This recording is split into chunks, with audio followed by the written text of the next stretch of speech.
हाय दोस्तों, जय श्री राम। दोस्तों, जैसा कि आपको पता है, मैं पेड़ पौधों पर, पक्षियों पर कार्य करता हूँ। तो मुझे कुछ समय आपका चाहिए थोड़ा सा। मैं आपसे कुछ बातें करना चाहता हूँ, आपको बताना चाहता हूँ। देखिए, जैसा कि देख रहे हैं कि प्रकृति के साथ कितना खिलवाड़ हो रहा है, कितना ज़्यादा अन्याय प्रकृति के साथ हो रहा है, प्रकृति कितना रूठ रही है हमसे, जगह जगह पर कैसे कैसे वो हो जाते हैं। तो दोस्तों, मैं आपको बताना चाहता हूँ, आप प्राकृतिक के साथ जुड़े, प्रकृति के साथ जुड़ें और अपना योगदान जितना हो सके दें।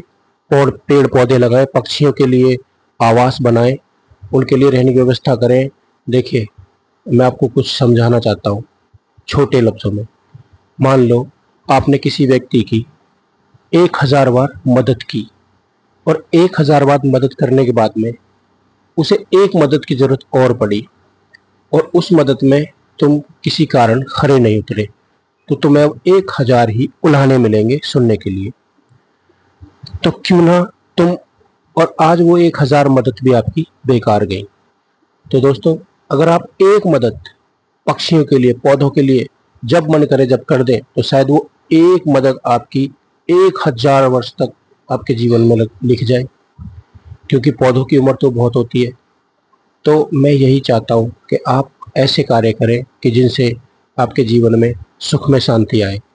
तो दोस्तों, देखिए, आप देख ही रहे हो कि आजकल सावन के महीने में किसान लोग भी कुछ ऐसी फसल बोते हैं कि जिससे जीव जंतु मर जाते हैं, पेड़ पौधे खत्म हो जाते हैं, दवाइयाँ ऐसी लगाते हैं, मूंजी बोते हैं, चावल जिसे राइस बोलते हैं, उसके कारण बहुत सारी जीव जंतु मर जाते हैं, सांप कीड़े मकोड़े बहुत मरते हैं। तो मैं तो पहले कहूँगा, ये फसल उतनी ही बोए, उसी खेत में बोए। ये फसल उस खेत के लिए है जिस खेत में चिकनी मिट्टी होती है, लेकिन सब जगह चिकनी मिट्टी नहीं है। तो जिस जगह चिकनी मिट्टी नहीं है, उस जगह ये फसल बोनी बेकार है। प्रकृति भी आपको बताती है कि देखो, इस मिट्टी में ये फसल नहीं बोई जा सकती, इस मिट्टी में ये फसल ना बो। अगर इस मिट्टी में भी ये फसल बोओगे तो तुम्हें पानी की बहुत ज़्यादा ज़रूरत पड़ेगी, और पानी जब तुम ज़्यादा लगाओगे तो बहुत उससे हानियाँ होंगी, फसलें खराब होंगी, जीव जंतु मरेंगे, पक्षी मरेंगे, बहुत नुकसान होंगे। लेकिन किसान इस बात को नहीं समझता। तो देखो, जगह जगह से लोगों ने पेड़ काट गिरे, लोग इतने गिर चुके हैं कि अपने फायदे के लिए अपने ही खेतों में ऐसी फसल भी नहीं बोते, सिर्फ ये सोचकर कि दूसरा उखाड़ के ले जाएगा या खा जाएगा, तोड़ के खा जाएगा या तोड़ के ले जाएगा। ऐसी कोई फसल भी बोना पसंद नहीं करते, ना ऐसा पेड़ रखना अपने खेत में पसंद करते कि कोई फल तोड़ के ले जाएगा और खा जाएगा।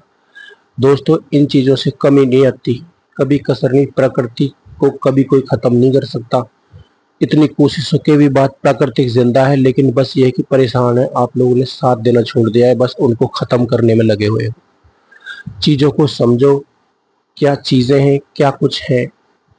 तो वही, एक तो किसानों से उम्मीद है कि वही फसल बोएं जिस जो मिट्टी मांगती है, जो मिट्टी कहती है कि मेरी मुझ में ये फसल होगी तो मुझ में यही फसल बोए। तो दोस्तों, मैं आपसे आशा करता हूँ, उम्मीद करता हूँ कि आप ज़्यादा से ज़्यादा पौधे लगाएं, ज़्यादा से ज़्यादा पक्षियों के लिए आवास बनाएं, उनके रहने की व्यवस्था करें। क्योंकि देखो, पक्षी अगर होते हैं ना, तो पक्षियों से भी प्राकृतिक बहुत खुश होती है, और पक्षी ही प्रकृति को बढ़ावा कर देते हैं।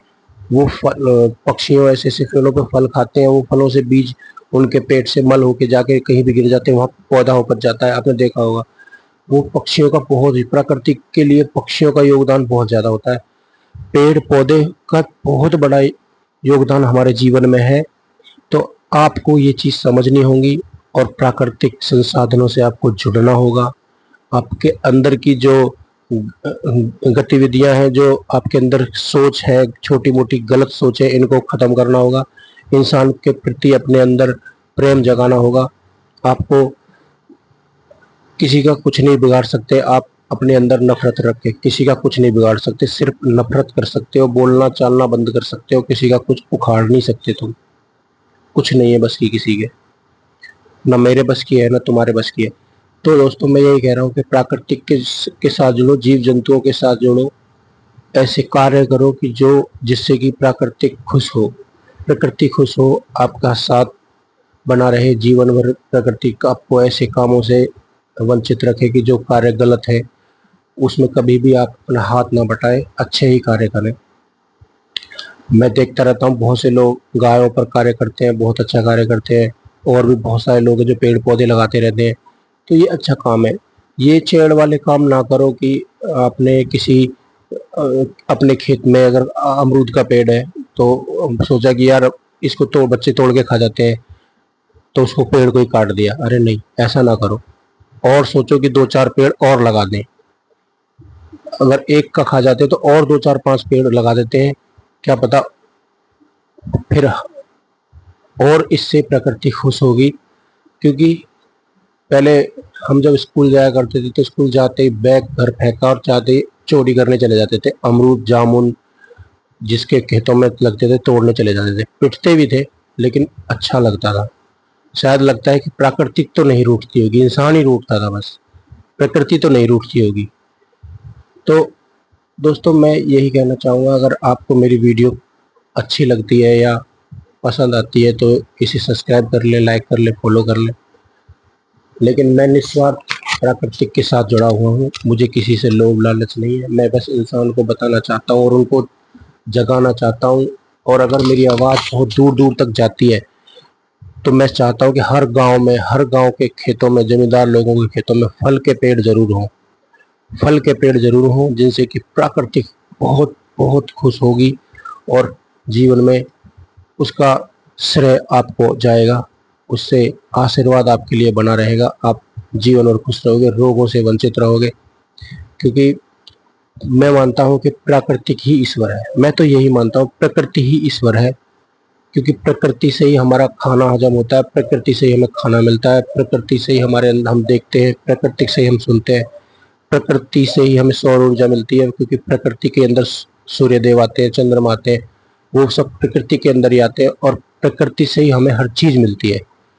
सौर ऊर्जा हमको प्रकृति से मिलती है, रोशनी, सुनाई देने वाली हवा, ये सब हमें प्रकृति से ही मिलती है। खाने के लिए जो भोजन होता है वो भी हमें प्रकृति से मिलता है। इनके आपस में लिंक होते हैं, लेकिन एक नाम सिर्फ यही है, प्रकृति। प्रकृति के साथ जुड़ो और प्रकृति के साथ जुड़ोगे तो जीवन में सुख और शांति भोगोगे। मैं यही आपसे उम्मीद करता हूँ। अपने बड़े बुजुर्गों की सेवा करें और अपना ख्याल रखें। दोस्तों मेरी वीडियो अगर आपको बुरी लगी हो तो क्षमा चाहता हूँ, लेकिन मैं यही चाहता हूँ कि ज़्यादा से ज़्यादा प्रकृति से के साथ जुड़ें और अपना योगदान दें और पौधे लगाएं, पक्षियों के लिए आवास बनाएं। मैं बहुत जल्द आवास बनवाकर कुछ लगवाने वाला हूँ, आपको लाइव वीडियो दूंगा। आपको वीडियो में आप नेक्स्ट वीडियो में देख सकते हो, मैंने कुछ आवास बनवाए हैं।